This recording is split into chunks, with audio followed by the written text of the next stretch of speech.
Japanese Buddhism used to have a hell for women who couldn't have children. No kids, straight to the fire you go. Who were these awful men spreading this belief? It was mostly this group called women, and I'll tell you why. But first, why did people think that women deserved torture in hell just for being infertile? There's a famous story that makes it clear.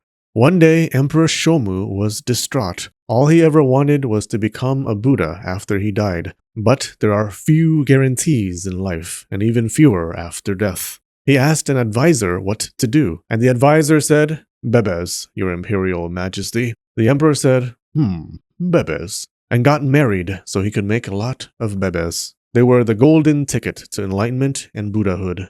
The emperor married a noble woman whose name became Empress Kōmyō. She was a creative woman who enjoyed life. She spent her days watching flowers and listening to the sounds of insects. The royal couple spent day and night together, a love so great it made the emperor's most hardened samurai throw up. Empress Kōmyō's greatest wish was to bear a child, but no matter how hard they worked at it, her belly stayed as flat as a seaweed sheet. She prayed and gave offerings endlessly to the Buddhas, but the Buddhas offered nothing back. However, they say good things come to those who wait, and also disease. One day she fell sick and died.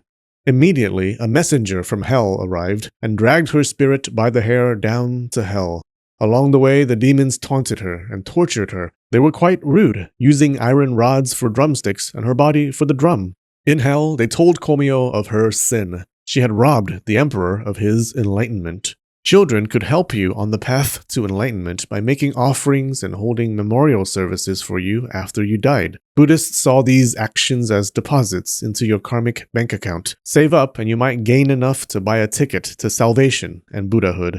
Since she failed to give the emperor children, Empress Kōmyō accepted her punishment. Well, butter my biscuit and call it breakfast. What the hell? That's unfair. It's not like Empress Kōmyō chose not to have kids. Infertile women didn't choose to be that way. It wasn't their fault. Or was it? The problem is that douchebag scorekeeper called karma, always ready to point a finger. If you believe in karma, it has to be the woman's fault. Why? Well, I was being cheeky and left out one part of the story. You can punish me later. But while Kōmyō was praying for her child, a female demon showed up to tell her the terrible truth of why she could never have children. In a past life, Kōmyō was a snake who once ate the egg of a bird. Since she robbed a bird of its child, she herself was robbed of a child. So it was okay to blame infertile women. People figured they were up to no good in a past life anyways, and probably had it coming. This reasoning actually makes total sense if you think about it very little. Nowadays, we know that infertility might not be due to the richness of the soil, but perhaps the quality of the seeds. But back starting in medieval Japan, the blame was all on the women. There was a popular saying that really shows you how people saw women in the household. A wife should leave her husband if she fails to bear a child within 3 years of marriage. A wife's duty was to pop out children and continue the family. It's been 3 years, Aki. Time to hit the road. But I love you. Should have thought about that before you ate that omelet. There was also that religious reason for bebes. The offerings and religious memorial services of descendants were big deposits into your heavenly hedge fund. So a childless woman was condemning her family to never reaching the Buddhist paradise, forever toiling in the cycle of suffering called existence. How dare she? Some even said it was a sin for a woman to stop at one child. It's like opening a packet of M&Ms, but there's only one M&M. The hell for these non-mothers was called Umazume Jigoku, or the hell for barren women. Umazume was a slur for infertile women, a word that threw so much shade it became night. It meant stone women, like your womb is so barren it's like trying to plant seeds in stone. The usual torture in hell for childless women seems weird at first, but makes sense once you know what people thought about bamboos. These sinful women had to dig up bamboo roots using not a shovel but a lamp wick. That's the string that holds the flame of a candle or a lamp. In writing and art, the lamp wick was often used to symbolize something hard or impossible. Sometimes the women realized that lamp wicks made for poor digging tools and used their hands instead, but the ground was hard as stone, bloodying their fingertips. The women are usually drawn in white clothing, often weeping.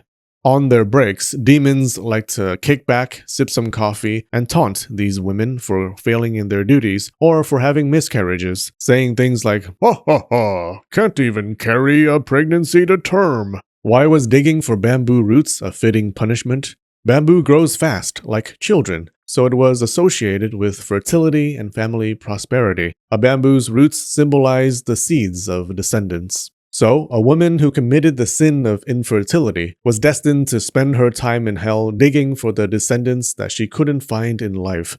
Sadly, she wouldn't find them in hell either. Knowing about this hell for their fellow women who really did nothing wrong in this life, Buddhist nuns thought it was a grave injustice that this idea did not spread further. Everyone needed to know about how sinful not having children was. So, in the 1500s and 1600s, the nuns of the Kumano area traveled across Japan to preach, tell religious stories, and collect donations to maintain their temples. They gave sermons on many things, but they most often talked about hells for women, including the hell for barren women and the blood pool hell for women. Why focus on this? Well, they wanted to attract a female audience, and what better way to get a woman's attention than some blood and death? The nuns were really good at their jobs. How did they capture their audiences? Mandalas. These were huge, colorful, detailed scroll paintings of hells and other worlds. Normal people went all their lives without seeing such impressive artworks, and people gathered everyone and their mothers and mistresses when these nuns came around. Thanks to these nuns, stories of women's hells spread throughout Japan, and the existence of these hells became commonly accepted in the Buddhist community, as was the sin of infertility. In one sermon, a woman in the crowd asked if a mother who did not feed her kids suffered the same fate in hell as women who didn't have kids at all. The nun told her it was a lighter shade of sin than not having kids. Those moms still went to hell, but instead of digging up bamboo roots with candle wicks, they had to use the hollow stems of rush weeds.